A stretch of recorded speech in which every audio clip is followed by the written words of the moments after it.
The diplomatic cruiser descended through Earth's atmosphere with the grace of a falling leaf, its crystalline hull refracting sunlight into rainbow patterns across the tarmac.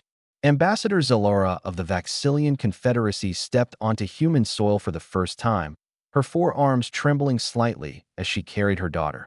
Georgia was small for a Vaxilian child, barely reaching her mother's mid-torso. Her skin shimmered with the characteristic bioluminescent patterns of her species, but the light was dim, flickering like a dying star. Her lower limbs hung limp and unresponsive, a condition the finest doctors across 17 star systems had declared irreversible. "Mom, I'm tired," Georgia whispered, her translator device rendering her clicks and whistles into standard English. "I know, sweet light. Just a little longer." Zalora's voice carried the weight of 1,000 disappointed hopes.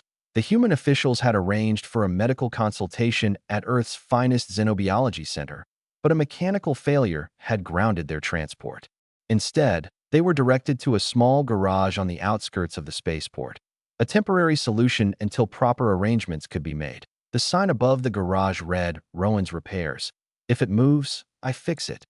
Rowan wiped grease from his hands as the diplomatic party entered his shop. He was young for a human mechanic, perhaps mid-20s, with kind eyes and perpetually disheveled brown hair. His coveralls were stained with the evidence of 1,000 repairs, and his workspace was cluttered with parts from a dozen different species technologies. "Can I help you folks?" Rowan asked, setting down his plasma torch. The human liaison officer stepped forward. "We need transport repairs. The hover limo's stabilizers are—" "Please," Zalora interrupted, her voice breaking. "Please, do you know anything about Vaxilian physiology? My daughter, she cannot walk. She hasn't walked in 3 cycles. The doctors say her neural pathways are damaged beyond repair." Rowan's expression softened. He approached slowly, kneeling to Georgia's eye level. "Hey there, I'm Rowan. What's your name?" "Georgia," the child replied quietly. "That's a pretty name." Rowan glanced up at Zalora. "Ma'am, I'm just a mechanic. I work on ships and equipment, not people." "You work on neural networks, do you not?" Zalora's eyes, all 6 of them, pleaded with him. "You repair damaged circuits, restore broken connections?" "Well, yes, but then please. Just look. I am begging you." Something in the ambassador's voice struck a chord in Rowan. He'd heard that tone before, in his own mother's voice, years ago, when his sister had been sick. The sound of love mixed with desperation. "All right," he said softly. "Let me see what I can do. No promises, though." Rowan carefully examined Georgia's lower limbs, running his portable scanner over her neural pathways. His brow furrowed in concentration as he studied the readings. The other humans in the room exchanged skeptical glances, but Zalora watched with desperate hope. "Huh," Rowan muttered. This isn't biological damage at all." "What do you mean?" Zalora moved closer. "See here." Rowan pointed to his scanner display. "Your daughter's neural pathways are intact. But there's something else. Looks like a microscopic foreign object lodged at the L3 neural junction. It's creating an interference field that's blocking the signals." "But the doctors said—" "The doctors were looking for biological problems." Rowan stood, moving to his workbench. "This is a mechanical issue. In humans, we'd call it something like a splinter, but way smaller. Probably some kind of synthetic particle she was exposed to." He rummaged through his tools, selecting a delicate extraction device he normally used for removing corrupted microchips. "This might feel weird, Georgia, but it shouldn't hurt." "Okay." The child nodded, her dim bioluminescence pulsing with anxiety. Rowan worked with steady hands, using his micromanipulator to navigate the neural junction with the precision of an artist.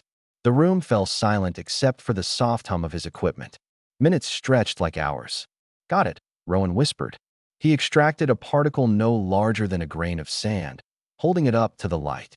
"Looks like a fragment of quantum-locked alloy, probably from ship construction.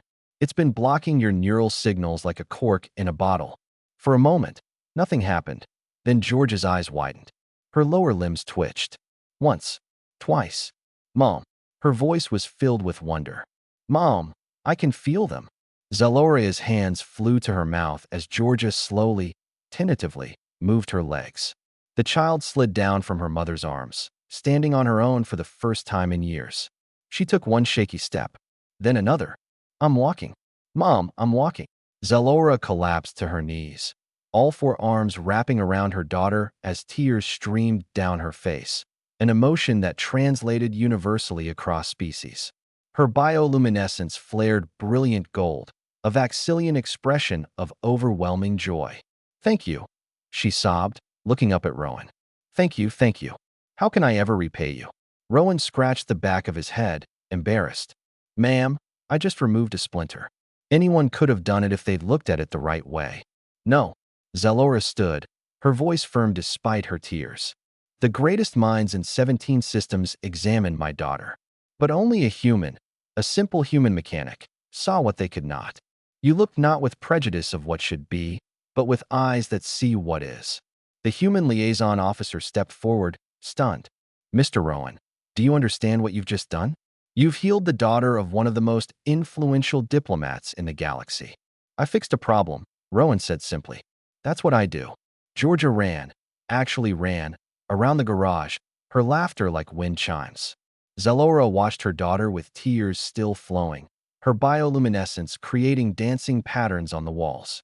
Humans, she said softly, are remarkable. You do not see obstacles the way others do. You see only solutions waiting to be found. Rowan smiled, returning to his workbench. We're just stubborn, ma'am. When something's broken, we don't like to leave it that way. As the diplomatic party prepared to leave, with Georgia walking beside her mother, Zalora turned back one last time. The galaxy will hear of this. They will hear how a human, with no formal training in our biology, accomplished what our greatest doctors could not. They will hear of the mechanic who performed a miracle. It wasn't a miracle, Rowan called after her. Just good troubleshooting. But as he watched Georgia skip through the doorway on her own two legs, holding her mother's hand, even he had to admit, sometimes the simplest solutions felt like magic, and perhaps that was humanity's greatest gift to the galaxy. The stubborn, optimistic belief that every problem had a solution if you just looked at it the right way.